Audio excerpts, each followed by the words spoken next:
Hi, welcome to the Hustle Behind Real Conversations. I'm your host, Carlos Villagomez, and this is episode 3. Today, we have the Villas Real Estate team here with us.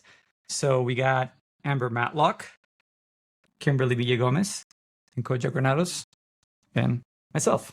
So welcome, everybody. Thanks for joining us today. Yay. Devin's going to get mad. My name's actually Amber Rowberry. Thanks for Devin, I am so sorry. Amber Rowberry. I should know this. But hold on. Let's just get to it. Amber Matlock Rowberry. There you go. I stand corrected. Amber Matlock Rowberry. Is that what your business cards say? I don't have business cards. But you know what you don't have either? You know what you don't have either? That you really need to do? What is on your license? Amber Matlock. But my social security card now says Amber Lynn Matlock Rowberry. Do you want to give us your social security number too? No. Okay. You probably wouldn't get very far with it, but I'll give it to you. Sure. Your voicemail.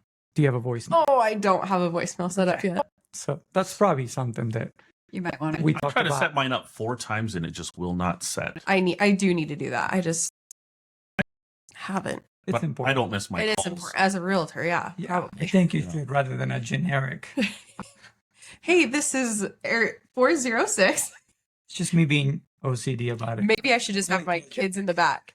Just be like, hey, this is Amber, and just have all my kids screaming, and then they'll know. Oh, we called the right Amber.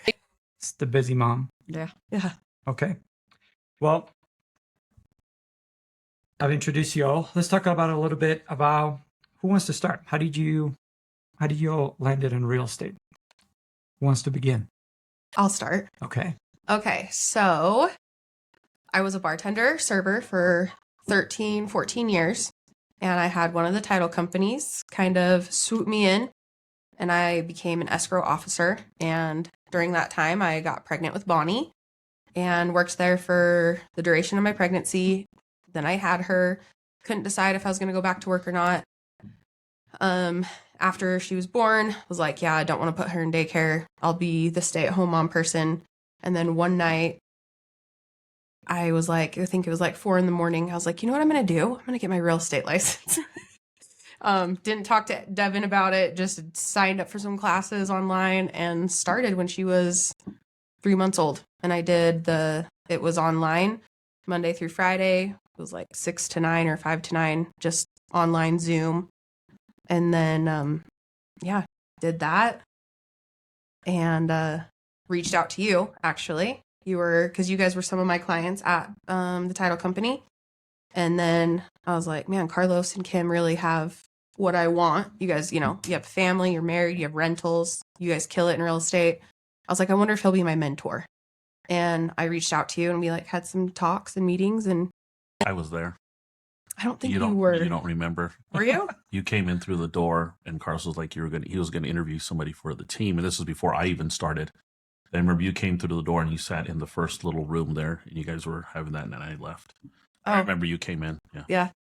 And anyways, I don't remember that. it all kind of, because I think you were just starting out kind of building a team. Yep. And it was us and Isai was there at the time. And I felt like it was a good fit. And you guys kind of coached me through as I took my test and did all the things. And and that's when I feel like kind of Villas, like I came on as the Villas team and it's worked out The team kind of took off. Yeah. Right then. So in May, it'll be my 4th year in May. Jeez. Nice. That's crazy. It is crazy. It's been probably one of the fast. best things I've ever done. Was there a reason, like why real estate? Because you mentioned in the middle of the night, all of a sudden, it's like, Oh. I'm going to get my license versus what you were doing at the Right, title so- company. Loved the title company. Didn't love working in an office, kind of a Monday through Friday, 9 to 5 type of job. And then Devin was like, well, we're fine. You can just stay at home. But I felt I liked to work and I missed people because, being a bartender for 13 years, that's a very social job. Very interactive. And so I just missed it. And I don't know why, I guess real estate I think the flexibility of it. I wouldn't have to put Bonnie in daycare. I could kind of bring her to showings and closings. And Bonnie was like my little right-hand man that first year. She went everywhere with me. And then even as I was pregnant with Lucy and then Lucy came along, everyone and all my clients have been so wonderful with allowing my kids to come to showings, to come through walkthroughs. And it's been awesome. Scenes But and everything. They see it yeah, all. they do see it all. And the title companies having, like, Janessa's awesome because she would have Bonnie sit on her lap and do signings together. And it was, yeah, so it's just worked out really well. But that was probably why, just the flexibility of being able to kind of come and go and do as I wanted to. So yeah, it's been pretty awesome. Nice. Definitely.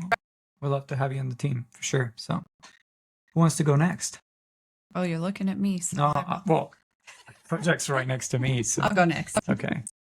So I was working at the hospital.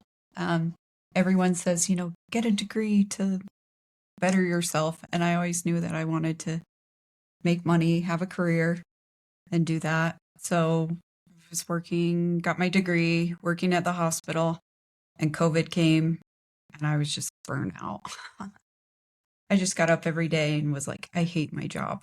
And Carlos is like, well, maybe you should do real estate. And I was so scared to do it. I remember those days we were like, you were on call all the time, especially when COVID was like, we had like little parties at the house. You're like, oh, I gotta go in. And it was like, you like just got off or just came back. And I remember the stress on your face was like, man, it was miserable. Hard. So much happier now. Was Carlos already in real estate when you decided to get your real estate license? Okay. That's right. That's right. I knew that. And so early COVID happened and I was just miserable, overworking, underappreciated. And I was like, I can't do this anymore. So I got brave and started taking real estate classes, got into real estate in early 2020. And yeah, I haven't looked back. It's amazing. Like Amber said, being able to be a mom, be there for all the plays and any soccer games or whatever is amazing. It just is very flexible. And another thing that I like is like, there's no cap to what I can do in real estate. At the hospital is like, you're making this much this year, you're hoping for a bonus next year. With real estate, it's like, if I want to make $500,000 in 1 year, I have the possibility to do that. And I like that aspect, If you're a hustler, you totally can. Yeah. Well, it's the same thing because you're putting 8 hours and you're putting in 10 or 12 hours at work. Mm-hmm. Yeah. But pay was relatively the same no matter how hard you work, but you were there consistently. So here you do have moments of like, I'm going to take the kids, I got to go pick up. You lose that time. But if you were to put in a straight 12 to 14 hour days, but the reward is I'm making another $400,000 over my previous job. Yeah. Which is amazing, right? It's as much as you want to work and as hard as you want to do. Yeah. So real estate's been amazing. I really can't imagine like working for anywhere else. Yeah. But myself ever again. It's a good thing because you do this every day. So. It's true. I love it. So it's been great. How about you, Kojak? Tell us about your story. How did you end up in real estate? Obviously I knew Carlos and Kim and knew Carlos first, and he'd done real estate and he talked about it a little bit and when you were in Florida, and Kim got into it. So I've always just been with you guys, like getting calls in or doing other stuff or going to go see clients or go to some of the showings, whatever it was. But I had my own business. Wasn't going in the direction I hoped it would have went. But I did enjoy my customers and my clients. I've always enjoyed interaction with my clients or people, wherever I worked in business at. And after I sold my business, I just figured I needed a change on something. And I think I went with Carlos on a few calls and I was chauffeuring them and we were going looking at houses, and really just started getting back the same aspect of having my own business was I can move it in any direction I'd like to move it into as long as I put the effort and the work in, and I show up every day and I do the work. And I see the clients that were appreciative of Carlos and Kim when they were doing houses or showing and the happy stuff. And I'm like, I can do that. My clients were happy. My customers were happy at coming into the shop. We made sure everything got taken care of. And it really just hit home. And then Carlos was like, same thing. It's like, well, why don't you just get your license and just see? And I did. He got me set up. Took my classes, failed the first test. They're like, you're going to get it. You're going to get it. Nobody gets it on the first try. You're not I gonna did. get it. I did both my tests pass first try. Just want to throw that out there.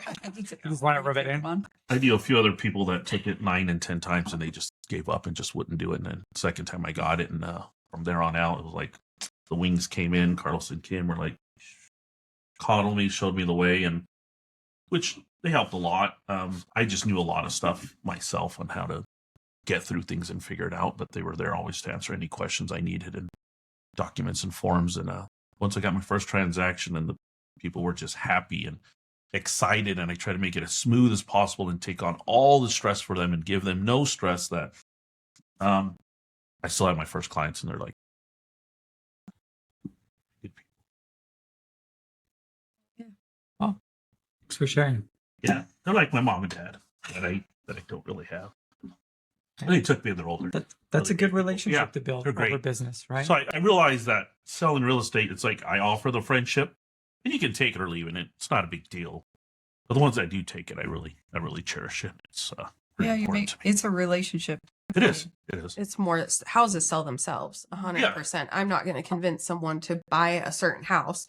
I'm going to hopefully build trust with all of my clients. That's why it's a relationship business. That's what I think. It is good because it's like, it's not just a house. And some of the people it is, but it's a home. So some of the people I've sold to is like, we're going to keep this for generations. This is going to be our home for the rest of our lives. And I'm like, wow, it's part of that. And For sure. I've been invited to Thanksgiving and birthday parties. So it's like really made a difference, right? I feel that home community part. Because I think as agents, we're seeing other ways like, oh, you just want the money. You just want the commission. You just want whatever. And I take such the opposite spectrum of that. And I'm just like, I just want to be your friend and make your life easy and find a home for your family. And that's why you're doing so good at real estate. Is Your because first you year, have the right. you Finish your killed first it. year. I'm doing Really okay. good. Pretty impressive year. I've had some really great clients. I can say I had some really good people reach out. Very fortunate. That's awesome. I think everybody has done really good this year, Mhm. considering the year that it's been. With that said, I want to jump back a little bit because I think you jumped in at a very different time when you guys jumped in. Right. So a couple things that I want to touch on, right? We talked about being able to have the time whenever you want to have it and the flexibility, because that's what everybody sells you on, right? Become an agent because you can do whatever you want whenever you want. Yeah, But it right. sounds a lot easier than done, right? You got to have some systems in place to be able to do that, because otherwise you're going to be running in 10 different directions to try to make things happen. But we'll get that to a minute. When you two girls jumped in, it was right around COVID. So it was crazy. It was pretty intense. Mhm. How was that experience for you, like for both of you? I honestly would take this market over the COVID market any day. Just when everything was popping off with COVID, it was just like, well, here's 4 houses. Which one do you want? And then it was like a bidding war. And it was really actually a tough market. Yeah, we did make a lot of money and we did help a lot of relocations and all sorts of things. But I think it was just so tough, the rejection of the offers that we were putting in constantly. I think it was tough. I don't really remember. I guess for me, I don't really remember it being COVID when I got my license. I mean, because COVID was like what, 2020, 20. But it was post-COVID. The market was still pretty hot. Post COVID, I guess. It was still I mean, there's still. I like the market now. I feel like there's a lot more options. I like being able to give my clients their choice of home versus this will do. Mhm. I feel like. I mean, I don't know. I just feel like the market's the market. It's hot right now. It's moving. The main thing is, though, so many people came and went from COVID to now. Like there was so many agents. That's what I'm saying, because it was a lot easier. Yeah. Like you were saying, houses were just selling themselves. There was not a lot of inventory. So you were battling. You're just, so, and we've seen a lot of people that have come and gone since then, just because you have to work a lot harder now. Yeah. And I think it shows, right? Yeah. You jumped at a completely different time. I mean, you've been just a little over a year, or are you going? Yeah, this last year would be 100% my Full on year. Yeah, because it was the year before I got my license in August, and I think I had 4 houses or 3 houses, kind of just in that point, but most of them carried over to the next year. But yeah, this is my first full year real estate. Yeah, like I would say, yeah, first 1 year. So like I feel like your entry point was very different than their entry point because it kind of gave you a little bit more of a way to kind of get your feet wet and just slowly get into it. Where when they went in, it was just like, okay, let's go, boom. And so I think it was probably better for you just because I think it feels like a little bit tougher market. I mean, deals are harder to put together now. I mean, right now, the amount of deals and buyers that are pulling back of deals, it's astonishing. I mean, gosh, on Saturday, I went under contract, and by the end of the day, we were out of contract. Oh, really? Yeah, just like that. And I mean, statistically, in the States, I was watching a clip the other day, and they were talking about right now, it's the amount of people that are backing out of deals it's pretty high, pretty intense. I think there's just more options because I remember COVID because I was always around you guys all the time, all day. Remember seeing you talking about we're on a deal, we got one, and then it's like the next day or next day it's like we got outbid, and then you're talking to the clients like, what do you guys want to do? Do you want to go up? Do you want to go more? Do you want to look at another house? And it's like, well, this is like the third time, and you could hear a little bit of the frustration, and I'm just quiet in the vehicle and just hear like the heartbreak of their voices every time. You know, you're doing everything you can do to try to give them some hope or something, and then works out again. So I did hear all that. Like, was kind of heartbreaking just for the clients because it was like tough. I don't get that part of it now. I think I've only lost one deal, and I just try to assure my people like, don't stress about it. Like, your house is out there looking for you just as much as you're looking for it. So it's a good way if to look it's at not it. meant to be this house, like, there's a reason for it. So sometimes we just don't fight. Some people say you don't fight the universe. It gets worse if you do. And just remember it's there. And there's been like a couple times where we find the right how they're like, this is the house. And I go, see, it's us. Like, I will do everything in my power short of putting somebody underground to make sure you get this house. And they get it, and then they just come back and say thank you. Like, this was the house, not the last one. So I don't stress it a whole lot, but the heartbreak you guys went through a lot of. Gosh, the deals like all the time had to have been a struggle for sure. Not really for us. I mean, it's frustrating as an agent that you're writing offers and they're not panning out. But for the people that you're working with, especially first-time home buyers, it's really frustrating because they were fighting an uphill battle, right? Now their uphill battle is qualifying for the house that they want and making those numbers work. It's a little bit different because of interest rates and prices, right? But there's always going to be a challenge, no matter the market, whether it's a seller's market, a buyer's market, low inventory, high inventory. You'll have a challenge on this side or on the other side, right? So, going back to what we were talking about, touch on two things. So, you wanted to have your time available and everything. Was there a surprise to you? So when you jumped in and all of a sudden it wasn't all flexible. rainbows and unicorns and just. I mean, I feel like real estate's one of those things too. You think, oh, I want my nights and weekends free, but really you work nights and weekends because the majority of, I would say, the general public work Monday through Friday, 9 to 5. So times to go show houses are nights and weekends, which I actually like because then I can have all day with my kids. Because that's when a lot of activities happen and stuff.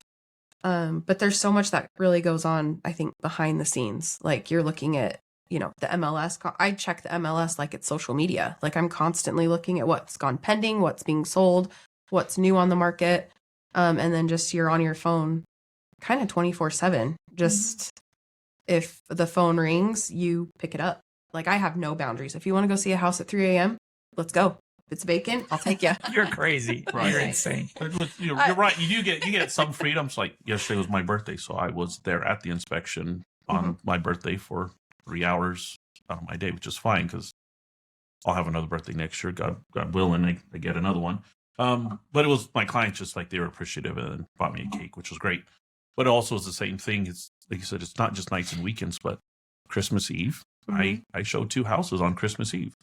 The day after Christmas, I showed 4 more And it was important to them because they just came into town and they were here for a short time because they both had time off work and they flew in, and I'm just like, I'm available. So I didn't get to see my daughter for a good part of that, and I had to shorten it on Christmas to show houses. But it's something I don't mind to do, so I'm not complaining because the appreciation's there, and that's, I give up that for them. But you control your free time, but it is right. It's 24 hours, 7 days a week. The phone goes off, the email goes off. I run the title. I go talk to the lender. I meet him at the house. I go see the inspector on that. Set up some appointments, cancel the appointments. Yeah. Like there is a lot, but you do have flexibility because there is, like now we're basically, this is our downtime. Mm-hmm. We're sitting here talking about our day and our job and sharing with people. I guess my advice would be, as you continue to get busier, start blocking times for your family and for your personal time. Yeah. Because otherwise you will get burned out. And so you got to be very, very careful with that. I've learned to do that, and it takes a lot because I'm a workaholic. I'm not going to lie about it. Well, Kim is my balance on that because she's like, hey, we need to take a break here or do this or do that. Because otherwise I'll just put my head down and just keep going. And next thing I know, I was like, wait a minute. So I always say that she manages more social family calendar, and the business one, I kind of run it, and then we just kind of get together and merge it and make things happen. But yeah, no, it's a huge balance there. So that's the one thing. But I get where you're coming from, where they're like, they call and I was like, I'm gonna go. Oh yeah, right? I think my biggest fear is, if I'm not gonna do it, they're gonna find another agent who will, and sometimes they do, and I mean that's okay. But I always would I do want to be available. I feel like too much. I actually ran into this guy who used to sell motorcycles, and we were looking at it to buy a new camper and blah, blah, blah. And he was like, if I can give you one piece of advice, to basically shut time out, like you're saying, like when you take this camper and you go out in the mountains, turn your phone off. Don't answer it. Because I have left camping to go show a house. And we've all done that. And like it's not fun. But I'll do it. And but then I feel like, what am I really also teaching my kids? Like that they're also maybe not as important, or they're, that time isn't as valuable, when really I could call any one of you guys. I could also tell my client, hey, I'm with my family right now. I'll be back in a day or two. And I have learned that most of those clients, they'll wait for me. I mean, especially the houses, if it's not going to be flying off the market, I think we can wait a day or two. But no, I do need to learn some boundaries. I hate that word, but I probably need to learn some when it comes to work. Yeah. Because, like I said, I don't really have any. I mean, it is hard. The clients don't understand our schedule. Kim could have showed 14 houses today, and another client that just like, hey, I happen to see this one. It's like, they don't know. They just got done with that, or got done with a meeting, or went to the doctor's appointment and took the kids and showing like more houses and writing another offer. They don't know our back end of our schedule. So we do make it pretty easy to be available for them. Like I've learned 9 o'clock is my dead. Like you can text me after 9 and call me after 9. I won't answer, but first thing in the morning, I will respond. I go, there's nothing available. There's nobody open. We're not going to be able to see a house. It's not going to be too much. So I just kind of train them right off the get-go and say, hey, these are kind of like my light parameters, and I will get back to you. And then I let them know how I work too. I'll send you one text message saying, hey, give me a call back by the end of the day. Appreciate it. No, nothing pressing. Or I'll do a second one. It's like, hey, I need to hear back from you guys. Somebody call me. And that's usually a 2 hours. But if I text and call, then it's like, I need to know something within an hour because we're pretty serious. But they all get that, and they respect the boundaries too. So I think it's just a mutual thing that we got to relay. Yes. And setting up those expectations from the beginning, right? When I can be available, when I cannot.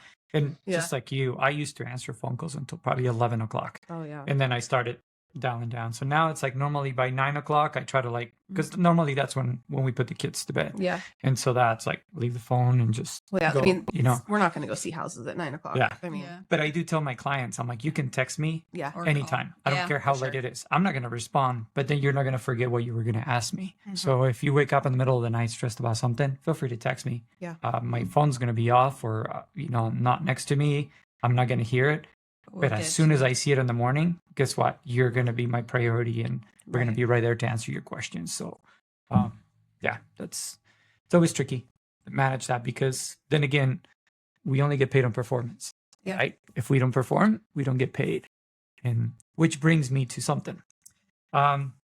Is there something that the general public think that we do as real estate agents, like a misconception, and that we don't do? And we think make we're too millions. much money and that we don't work hard They think for we're it. so rich. Well, that's kind of like a given, right? Is there something else that you think that? I like that. And we make too much money and we don't work hard. Mhm. That is That all we the do biggest is lie. open doors and push paper, which sometimes we do so much more than that. I feel like I'm a therapist at times. I'm a counselor. I turn into their best friend, like it is more than just, yes, I do open doors. I mean, like, that's a given. And I do facilitate paperwork but I'm like, really, you become my priority and you are my, like, I go to bat for you every time. And But I yeah. think people think that every transaction is the same. Oh, yeah. No two transactions are the same. No. Everything is different. So different. I don't think, From each one. every down to the inspection, what we ask for, writing the contingencies, like everything is different. The offer itself is different. Yeah. Everything. We're definitely problem solvers too. Yes, you have to be. I would say it's probably our biggest task. We're about solving somebody's problem or Mhm. issue, or finding a solution to what they want, right? Yeah. Because it starts as like, I need a house, Mhm. or I need to sell the house and find another house to go somewhere. But also the fact that it doesn't end when the transaction ends. And I think that's what something that we're pretty big Mhm. at the Villas team. It's like, hey, I know we just closed, I know we're done, but you can still So- call me for Anything. anything. Mhm. And I think our clients takes us serious on that. Yeah. They do. I mean, there's a reason why I actually you get get those referrals. right? sad when the transaction closes. I'll You don't talk to them every I'll day. text some of these guys. I'm like, I hey, do do you guys too. miss me yet? Yeah. Do you want me to swing by the house? And is there something I can do for you? It is sad because you go from texting them almost like you become really like inseparable. Well, I probably, Invested in yeah, it. I'm probably a little bit unprofessional when it comes to my clients. Like we become best friends. And so we're texting, we're doing all this stuff. And then the transaction closes and real life life kind of continues on. They were searching for a house. I was their helper. And now they're living in the house, building memories, moving on, and they don't need They me don't anymore. need you. And I Yeah. actually hate that. So I will text them and be like, do you guys miss me? Because I miss you. Yeah. But I like the second we all become Facebook friends and Yeah. just Do you reach stalk out. them too? I do stalk them. I'll drive by the house and honk. Jeez. No, I won't. Hey, we have a story. Hmm. I know a story that you could share. Oh no, let's see, what story is it? I don't remember. A stalking story? No, it's not a stalking story, but it's something that happened with, they weren't, no, actually they were your clients already, but it's because how you express yourself. Oh, yes. And we all love you that way, but that's anger, because I don't think they knew you well enough. I And you thought made a that- comment. I thought they knew me well enough. We had been working together. They were a lead. I had met with them and we connected, and I followed up over the next, I think it was like almost a year that I was following up, reaching out with them. Then they were getting a little bit more serious. We were looking at some homes, and we had wrote an offer on one home, and I remember standing outside of the door and I said, basically, if you guys use another agent, I'll kill you. And I thought it was a joke. I thought they got it, and You were being playful. I was totally and if you know me, Yeah. you know how it Yeah. was so sarcastic. I'm not really going to I kiss. know it's two different versions of Amber. I get. It was definitely being playful, but and they ended up going with someone else and using another agent, and it got brought back that I told them that I was going to kill them, and whether they really thought that or not, I think it was just an excuse, because I received the call from the broker, and Yeah. and he repeated to me, and as soon as he said it himself, he's like, I am pretty sure this was meant as a joke, but this is what they're saying. And I just Right. rolled my eyes and I was like, it's okay. Yeah. We're not going to hold them No. to anything. no, not at all. And clearly she didn't mean it that way. Nope. I'm like, And you know what? Those clients, I guess they're not technically clients, but we're still friends on Facebook, and they still like my stuff. So I guess they're not that I think sticky. they're just Learning waiting for moment. the murder. I think they just want to keep an eye on you, on Yeah, your they're movements, just in case. Yeah. Right. No, I would never. I mean, it kind of, if we're not a good fit, there are so many awesome agents out there that would be a better fit for another person. And I'm okay with that. If we didn't work out, that's fine. I'm not going to kill you. Just Let's hope so. Amber. literally. Okay. Killing our clients. We were talking about those. So we're talking about misconceptions from the Mhm. public Oh, about yeah. real estate agents. How about your experience? And this is kind of biased because you're in a team, but what do you think there are the advantages on being on a team versus going solo? Who wants to go first? I've talked to some people that have gone solo and they don't realize how really tough it is to find clients Hmm. and the amount of money you need to really put out to get yourself out there. So that is a huge expense. So I've talked to about 2 of them, and they got like 2 or 3 deals in a year, and it was mostly family members, really close. And then after that, they're like, "How do you do it?"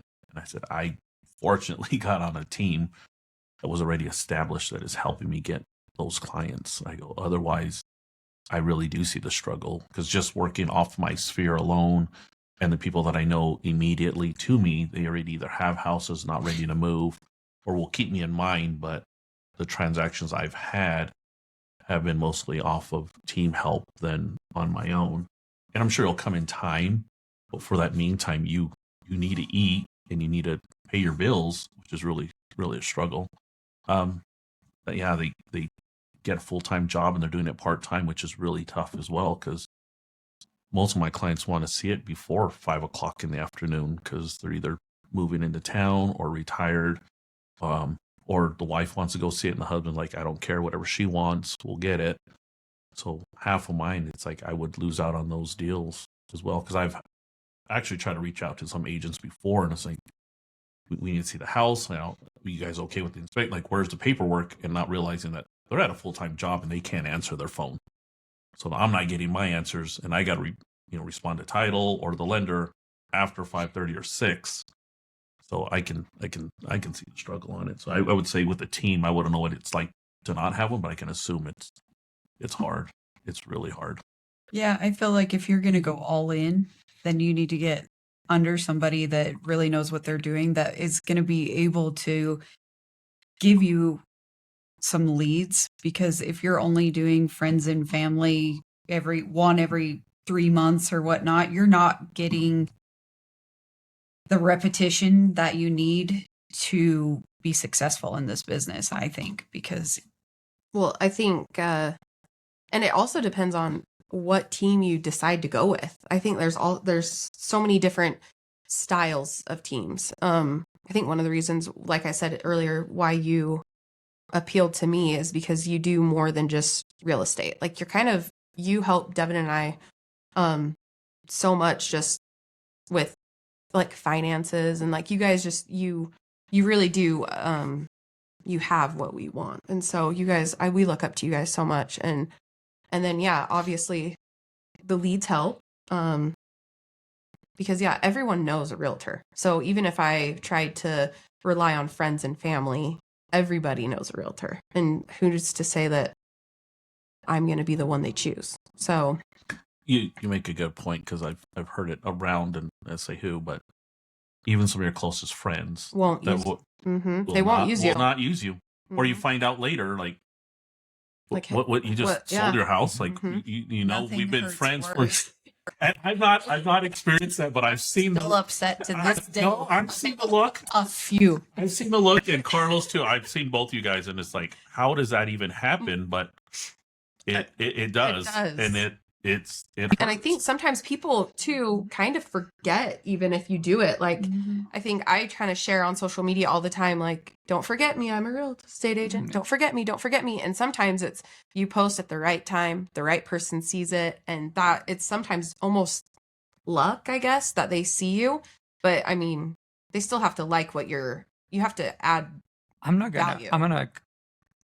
I would argue that I don't think it's luck, because if you're consistent and you're constantly posting Yeah. and you're putting yourself out there, you're that constant reminder. So always, remember that everybody's on their phones all the time. So That's if true. you That's are true. on that feed constantly, obviously not making them sick of you, Yeah. right? There's a balance because Right. there's that too, right? So, but it's that constant reminder of that you're there. But I mean, something to people to know if you have a friend who's a realtor and like you really want to piss him off, you want to get back at him, list man. with somebody else.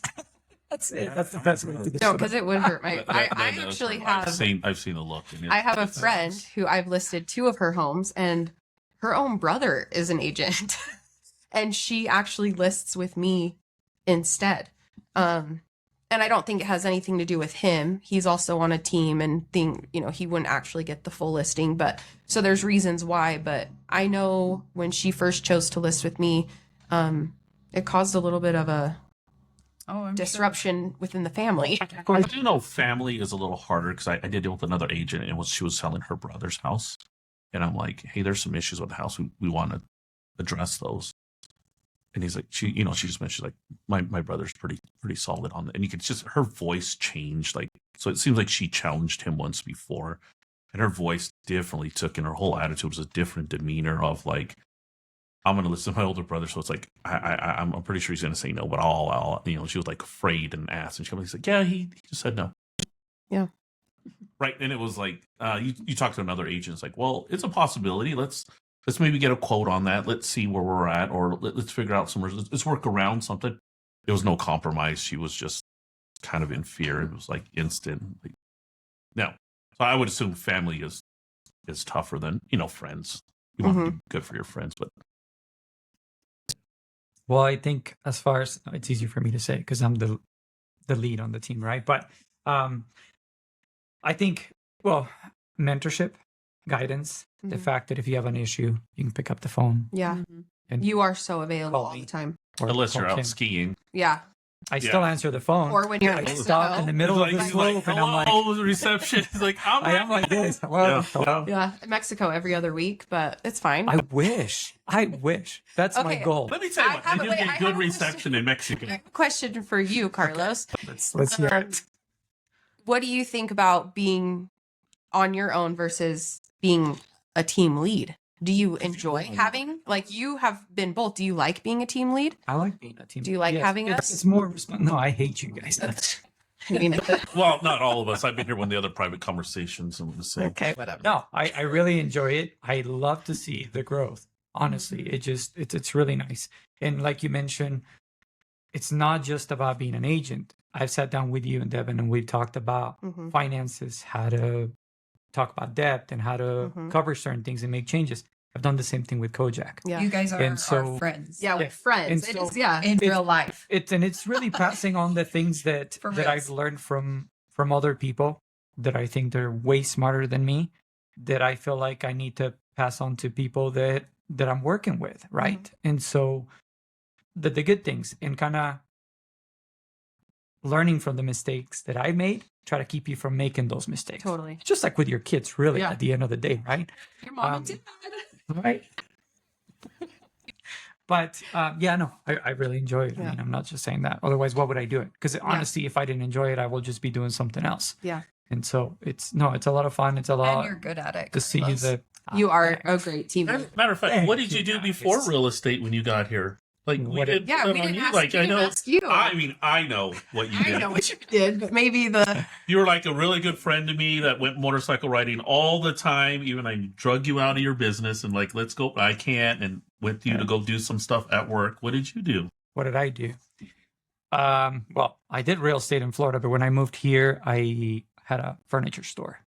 And it became a furniture store. It wasn't retail. It was kind of like a warehouse operation originally, where you would we did Craigslist ads, and you'll come and buy furniture from me. You'll call and I'll set up an appointment, and I have a warehouse, and I'll meet you there and open the warehouse, and you come buy furniture at discounted prices. And then we evolved and became a retail store.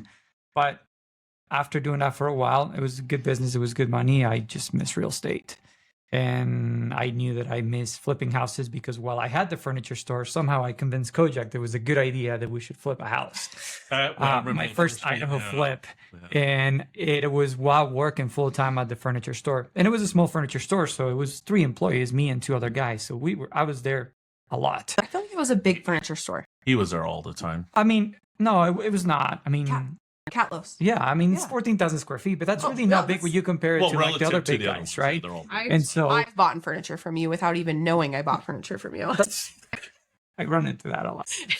And I run into people just yesterday. I run into somebody and it was getting dark, showing him a house. And he got out of the car and I'm like, I know you. And he's like, from where? I'm like, you bought furniture from me. He didn't remember me, but I remember him. I was like, I don't remember your name, but I've seen you before. I know Yeah. your face.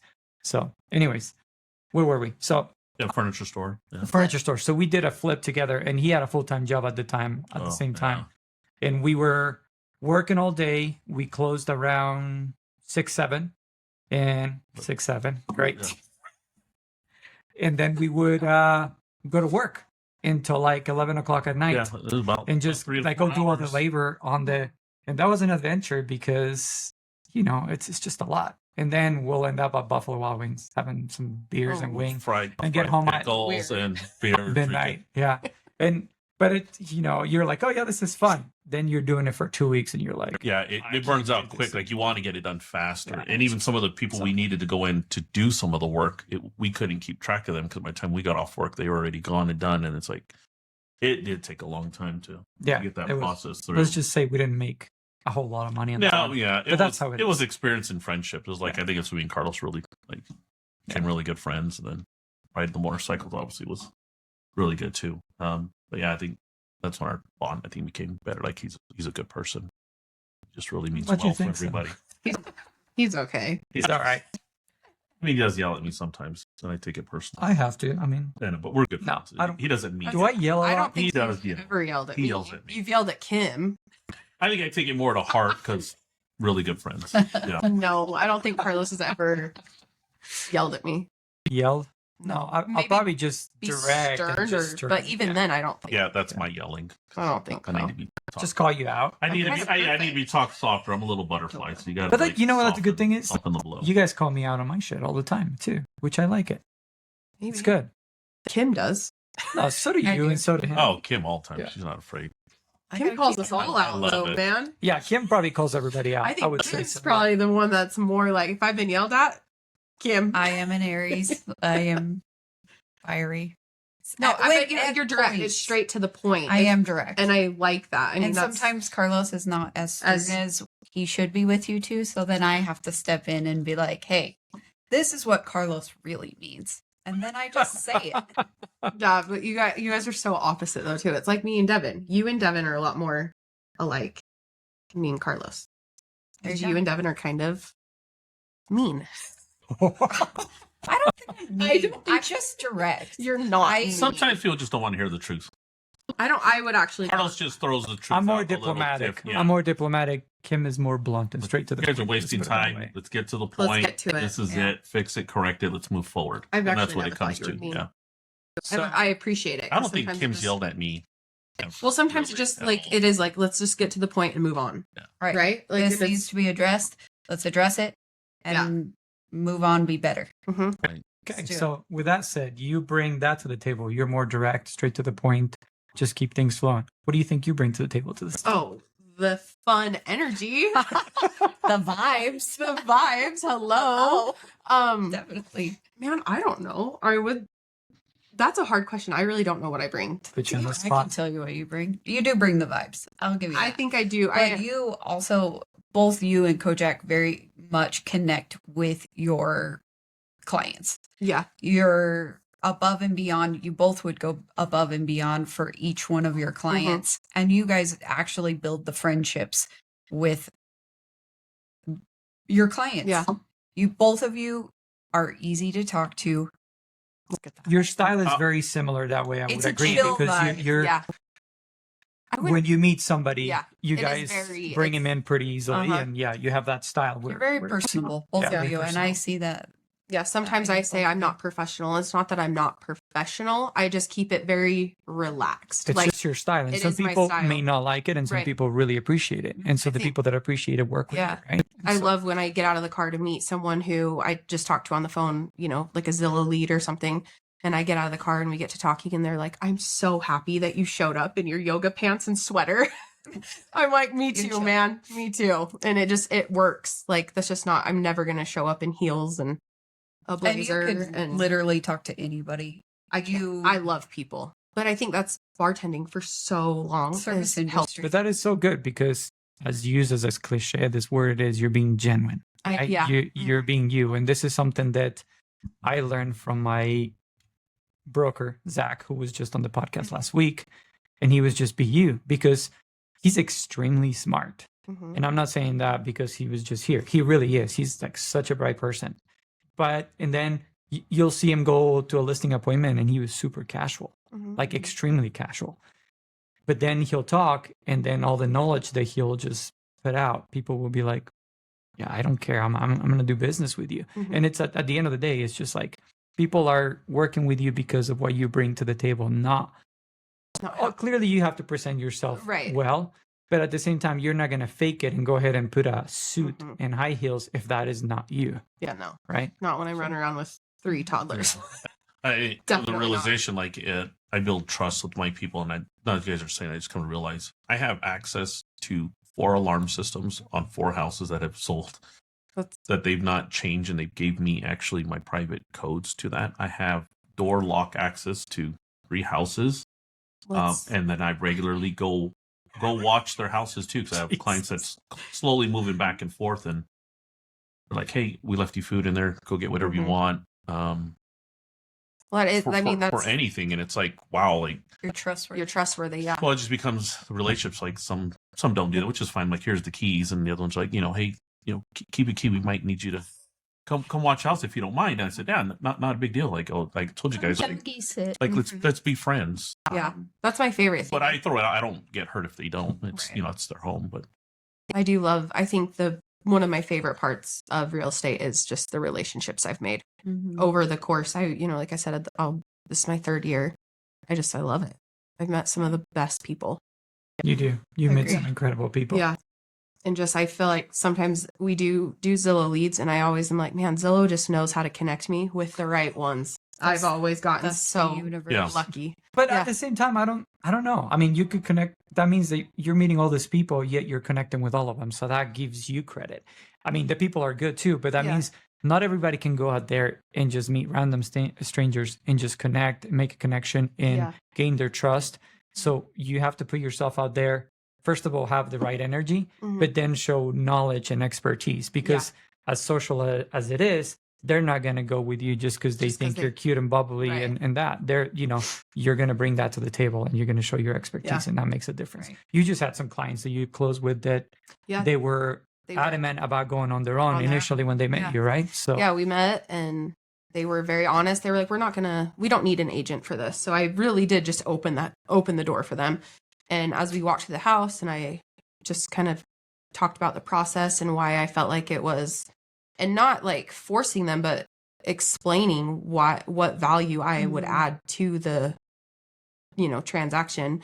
They decided to use me, and I'm glad we all towards the end were really glad that they used me, because they needed an agent to represent them. And Mhm. it was not a simple transaction. was It not. had some complications, yeah. yeah, but it was a fast transaction. We closed in like 3 weeks, but it was awesome. And I'm so happy that they got that house. And I'm sure they're happy. I think they're so were happy. represented by you. Yeah, I think so. They wrote me a really nice text message after, and it was like, oh, I'm like Kojak. I cry over that kind of stuff too.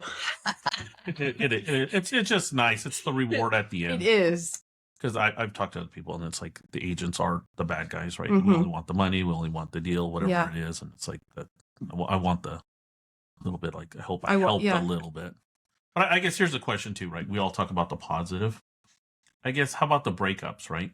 The clients That's good. that decide to say, "Hey, We're not a good fit. Mhm. I want to get out of the agreement. If you signed one, I'm going to go a different route. I don't think we're good." Like, I guess that would be a good experience, because I've had some, and some I'm like, I agree with you, and some I take it to heart. So I guess, Kim, like, you had a one that sticks out to where, and we don't have to name names of something that happened that kind of hurt. Oh, Like, it's you happened thought to me. everything was going great, and then Yeah. all of a sudden it's like, it's not you, it's me letter you get, and it's Unfortunately, it's happened a couple of times, but yeah, there's definitely ones that hurt worse, you know, friends that you've done CMAs for that were excited to use you. And then we're like, my boss's friend says I need to do it this way. So, yeah, I mean, it hurts. And as much as you would like to be like, oh, you know, it's fine. I'm no worries. It does hurt. Mhm. But you know what? That's going to happen again. And you just have to keep moving. Gotta have thick skin. Yeah, you do. Mm. I mean, I would love to say I have thick skin, but I- it will hurt. So I know you take it personally. I mean, you know, I see it, and it takes time to get over it. But at the end of the day, you kind of have to put your head down and keep Yeah. going, because otherwise, if you There'll be dwell another- on it forever, then Yeah. you know, Yeah. and it's part of this business. You have to deal It with is. rejection and with things like that. So Yeah. You, Amber, have you had a? You know, I've no one has come out and told me I don't want to work with you, which I actually would prefer that rather than ghosting you. ghosting me. Because if we're not a good fit, let me help you, or let me introduce you to someone who I think might be a really good agent for you. Because then I almost feel like if they're not responding to me, like I don't want to work together. Clearly I can take a hint, but I would much rather have them just like kind of the one client that we talked about earlier. Mhm. I wish they kind of would have been like, hey, we're going to go this route. And you know what? I have a family. I understand. I would have been like, you know what? That makes financial sense for you guys. Mhm. Let's do it that way. And I'm here for you if you need help. And the reality of that story was that they decided not to go with you because if they went directly with the builder, they would get a discount Right. because they will take your commission. That was But they definitely were it. not not able to, right. because and I think it's because people are afraid of confrontation. Oh, of People course. hate confrontation. Yeah. So the easier way out was It's to just to say, say, she said she was going to kill me. And I wasn't. I mean, like I said, I mean, we all have families. We all understand the importance of finances. And if it financially made sense for them not to go with me, I would have 100%. I would have let them go, you know, like Yeah. that makes a lot more sense to me.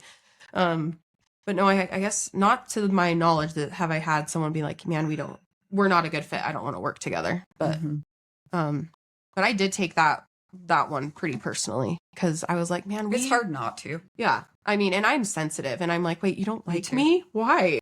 We all like to be liked, right? Right. We do, you know? But I also do know that I'm not for everyone. And I do have to remember, like, it is okay. Yeah. I've actually had to release clients by my decision, which kind of sucked too. Yeah. Like Kim, like same thing, doing all the work, and I really mean the best for all my clients. I'm like, this is the best direction. This is going to save us on expense. You know, a sewer line, like all these things will be fair. We check. Just fighting two different married couples. One has one insight, one direction, and the other one's like, no, this. And we were already at our bottom line dollar, and it just became really arguing and frustrating between them to each other, and then arguing to me on two separate text messages.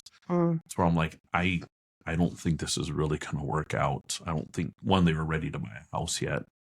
And it was nothing more I could really do, which just maybe make the whole situation more frustrating. That was just not my goal, to where I just said, hey, I don't think I'm the correct agent for you guys to make this transaction work. Like, I really apologize, but I think we're just going to go our separate ways at that point. We need to break up. They did reach out way It's later. not you, it's me. But yeah, it was tough. It was, I don't wish that.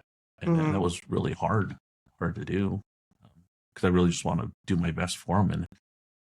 And that's if why I it can't do hurts it, is because you want the best for them. Yes. And Like, it's like same thing you did. You know, you did the comps, you looked at it, give them the best advice, or get an inspector out, back everything up, do all the legwork, get the structural engineer to come check out the house, and you're doing all this on your off time, or I'm going to say often, our free time Our that free we have time. all the time, right? Yeah. Right. To do that, I'm there at the house. I'm waiting, you know, getting the plumber down there, getting all the numbers up, like going back and forth with what we would like, what they, and it's like, you know, then some of the parents come in a little bit and be like, well, when I bought a house, you could do this, and they would do that, and when we bought ours, they would pay for it, and I'm like, you guys we're at the bottom dollar. I mean, this house is way underpriced for the size that it is, and they're just not fixing anything anymore. Like we're here. It's like, well, we don't feel like you're arguing enough. I'm like, we don't really need to argue to show we're fighting.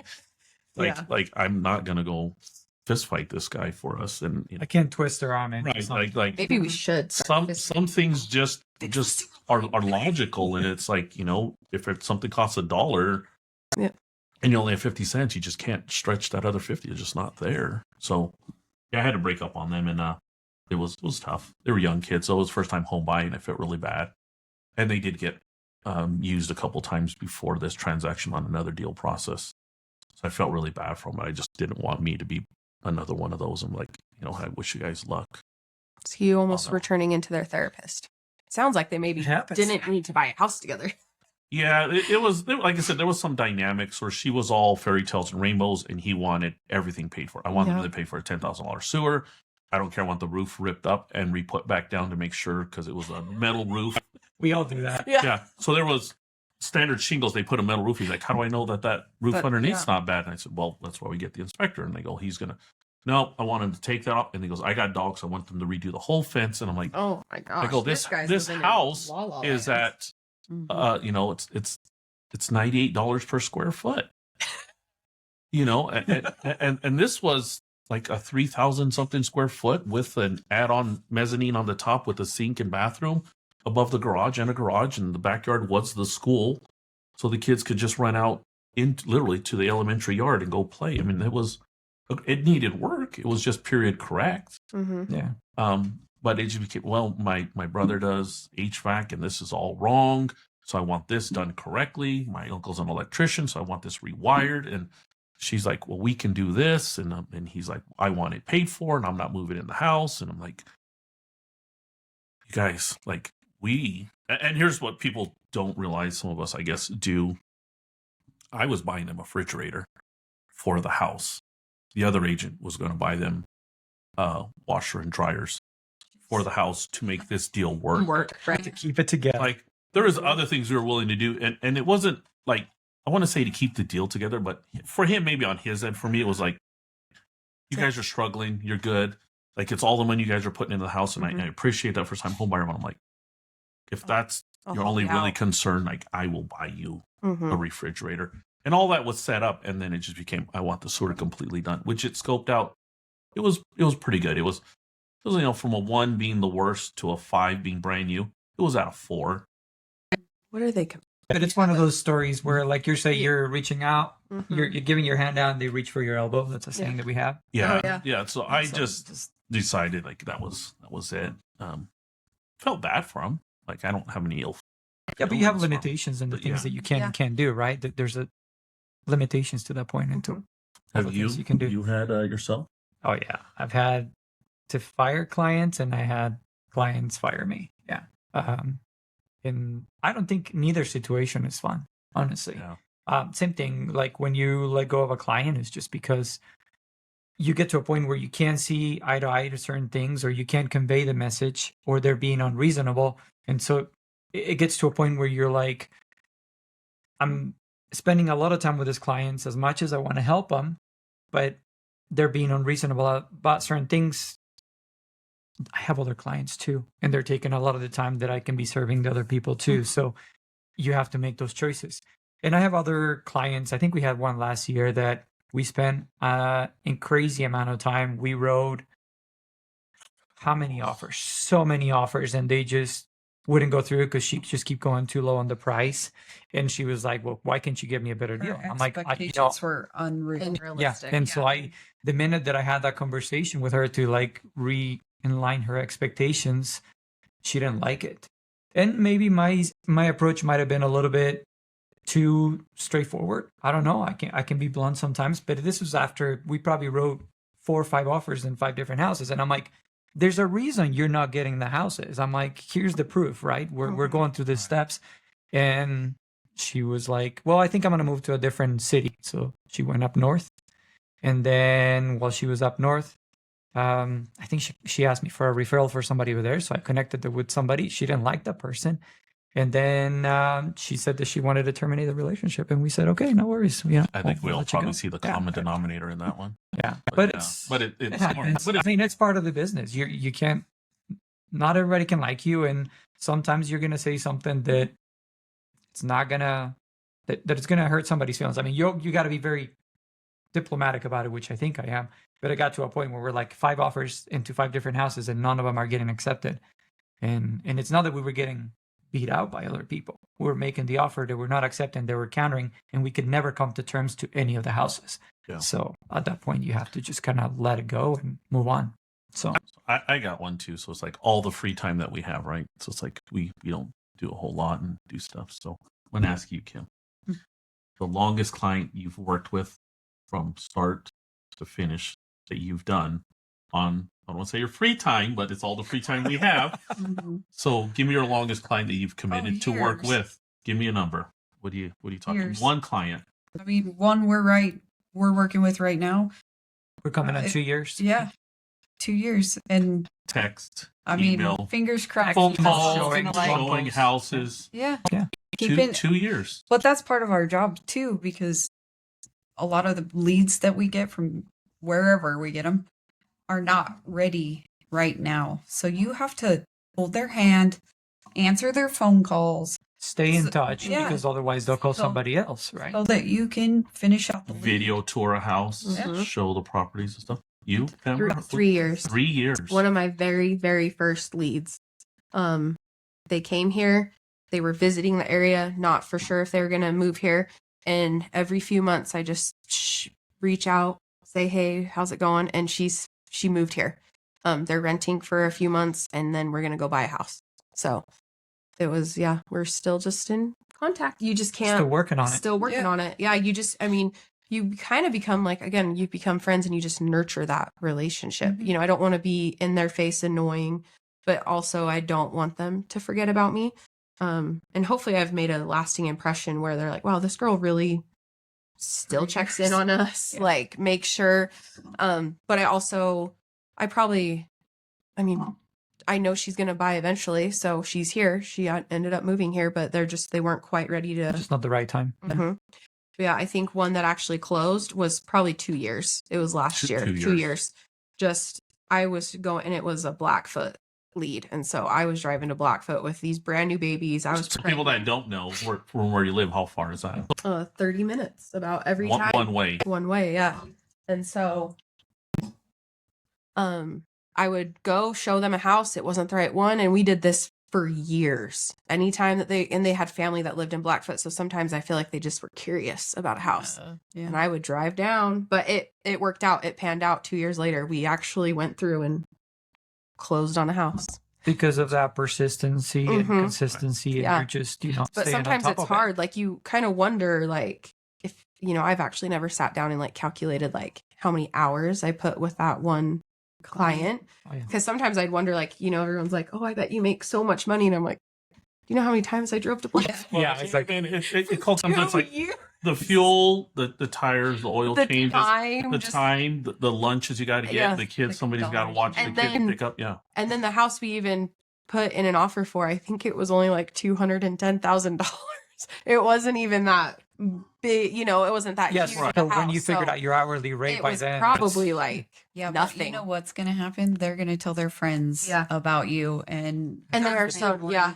and you'll make more money Yeah. off of. And that's what I always, a referral. I love. Eventually, I would love to become just like a referral based agent where I'm just leaning into my personal sphere and then just referral.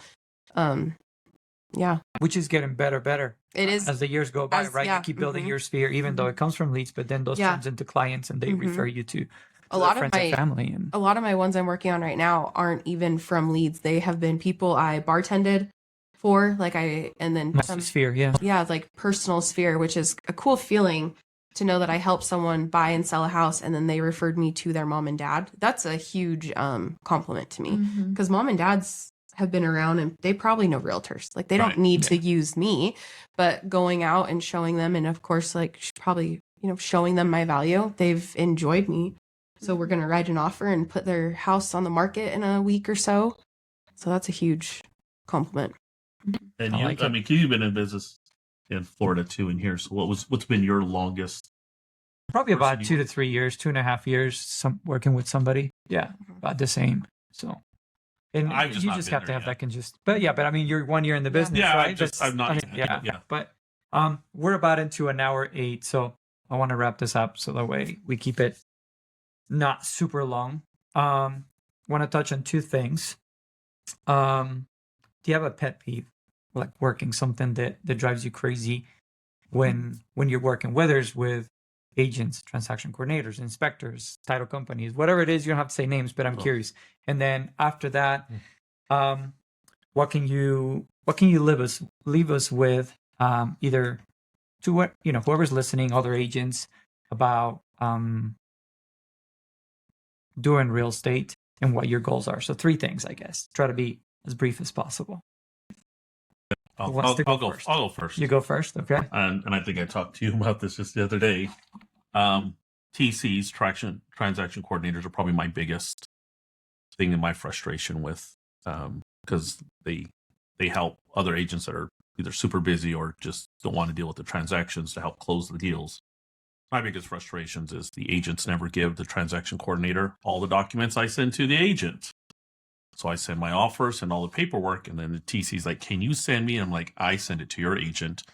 Well, can you CC me and all this stuff? I'm like, have your agent CC her emails to you, so you're also in it. So I feel like I'm doing twice the work, because the coordinator's like, "I need this." I'm like, "Get a hold of the agent," or I have to have a response from the agent themselves. I'm like, "Here's our thing. This is what we want to negotiate, maybe on some terms of the inspection and things." It's like, "Okay, write that up." And then the TC's like, "Hey, how did the inspection go? Let me know if there's."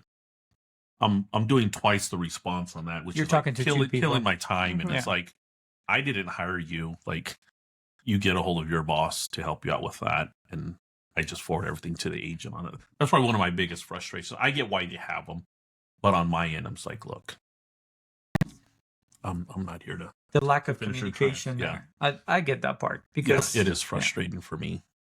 'Cause I take on all my client stuff. I will do everything from it. I know everything's going on. I even visit the title companies, I think, too much. If I'm not there like 4 or 5 times a week, I You're will go just over there there. for your free sodas. I get I'm bouge. I do like my coffees, and the ladies like, "Coach, I And have the coffee ladies. today." the ladies. They're like iced coffee. I'm like, "Thank you." And to be fair, I bring them snacks, but they all take care of me. But I love that, because I know everything that's going on every step of the way. And if there's one little thing that goes wrong, they're like, "Hey, real quick, let me show you what I found out on this property." I'm like, "Oh, yeah."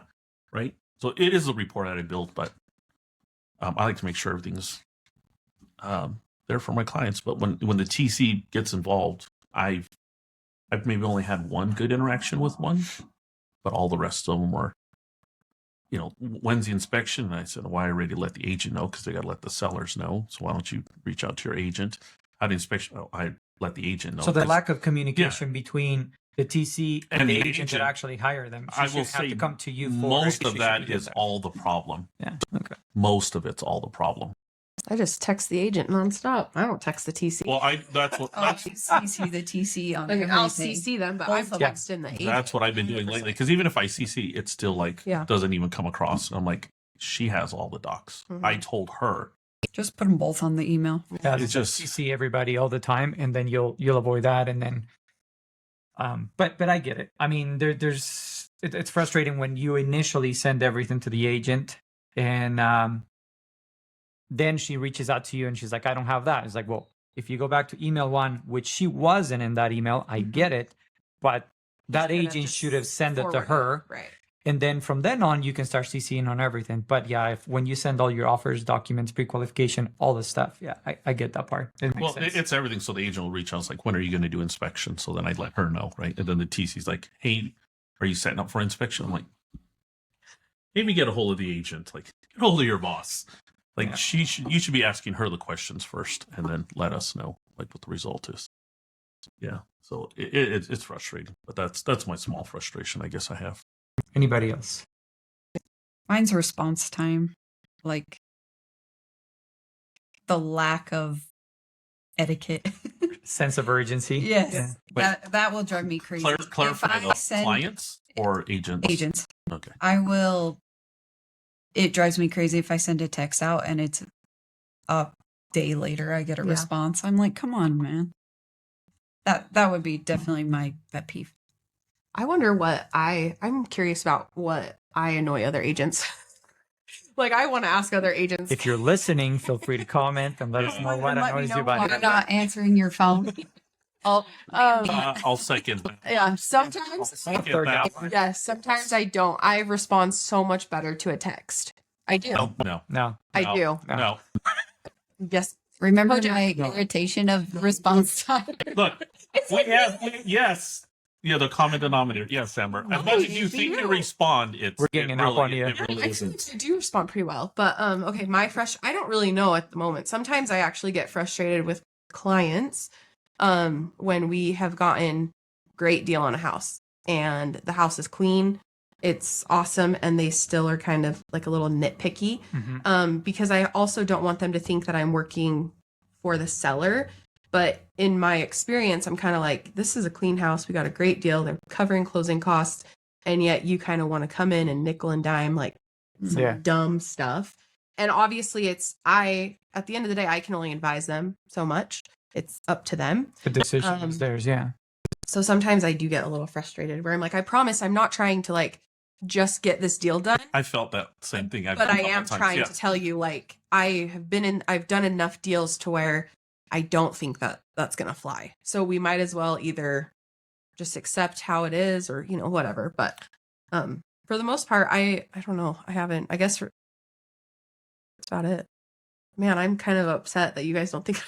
Oh, well, I would say for the phone call. Yeah, you're bad at responding to phone calls, but you got 3 toddlers, so I get it. Yeah, Sometimes I do see, like, you'll always call me Kojak to go show one of my listings.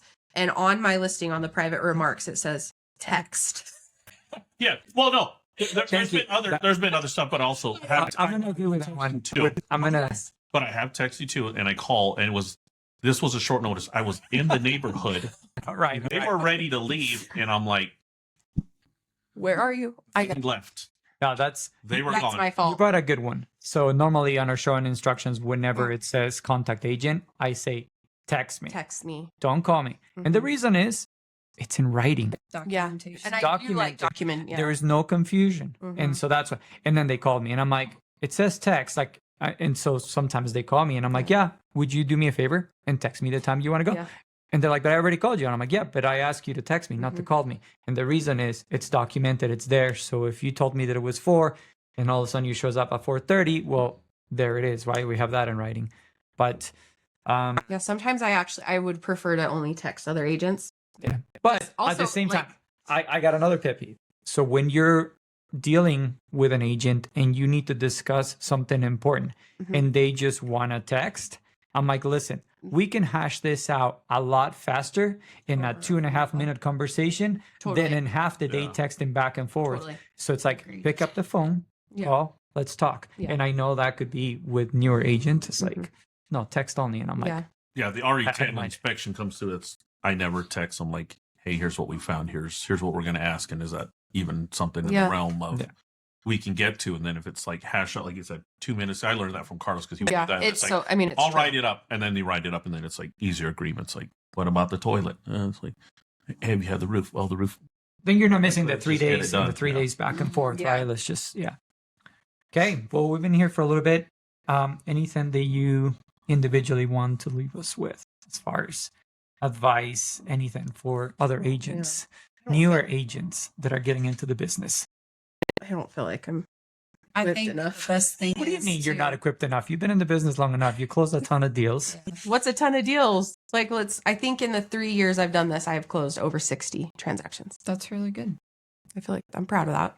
You have pretty good volume this year considering Yeah. how Yeah. slow The it market was, was. right? How the market Yeah, I was. think I closed 23. There you go. Good job. Pretty good. That That's is. almost 2 a month. That was my goal. 2 a month. Yeah. I almost was there. And so what's your goal for this year? I said 27. Okay. Good. So I mean, if I went transaction 27. you're going to go over it. I hope so. You will. I hope so. Work hard. Still be a great mom. I'm slipping on that. No, you're doing great. Oh. I think that my advice would just be you're going to get out of it what you put into Mhm. it. So if you want to meet those goals, you've got to put in the time so that you can make that attainable. And I guess I would just say be your authentic, genuine self. I think that's what's helped me in the Okay. past 3 years is just by being me. Unless you're a jerk. But honestly, sometimes that works. I see there's some jerks out there who are getting deals, so it might work for some. Wouldn't work for me. Kojak? I guess the biggest thing I'd say is if you're a new agent is, Amber touched on this a little bit too, is find the appropriate team that fits for you, that's going to mentor you. Because I've talked to other teams who just kind of came at me, and what they offer is just a regular corporate job, and you need to do this and you have to do this, and they're somewhat available but not available. And it's, when you're a new agent, for you're so stressed because this is your paycheck, right? You don't close the deal, you don't get paid. You could go 2 or 3 years helping a client, and then all of a sudden they're like, we're just gonna move somewhere else. We're gonna move somewhere other place. Like, thank you for your time. I appreciate it. Good luck on your ventures. And you don't get those done. So having somebody give you the right direction, give you some advice that's been in the trenches, it's probably one of the biggest things if you're lucky enough to find somebody willing to help you and take their time. Because also they're just as busy as you think you are. They're probably tons more busy, with life, and have multiple clients and showings, and they stop what they're doing to be like, this is important to you, so let's get it figured out. So that would help. Okay, I guess that leaves me, huh? I would say whether you're gonna join a team or you're gonna go solo, because there's no one formula. There's a lot of solo agents and a lot of agents and team. If you're gonna go solo, get a mentor. Get behind somebody that is gonna give you good advice. Make sure you have a good broker or a good brokerage, because if you can't lean on a team lead or other agents, which is the beauty, I feel like, on our team, we really lean on each other and for everything. We call each other out. We support each other. We celebrate our victories. We talk about our losses and our failures. And this is pretty much how it goes, except we've done it on a podcast. It gets a little bit more rowdy normally in a meeting, but we have to keep it PG. And if you're going to go on a team, whatever that team is, make sure that you have things in common with that team leader and that you see value in there. Don't just focus so much on the splits and that, but what you're getting for what you're giving up, because clearly, you're giving some of your commission to the team, but so make sure that you're getting enough value for that to make it worth your while. So that's it. I think that's it for episode 3. Thanks everybody for being here. Thanks for having us. That's a wrap. Thanks everybody. Thanks. Clap. Do the clapping. Do the clap? Do the clap. I always wanted to do that.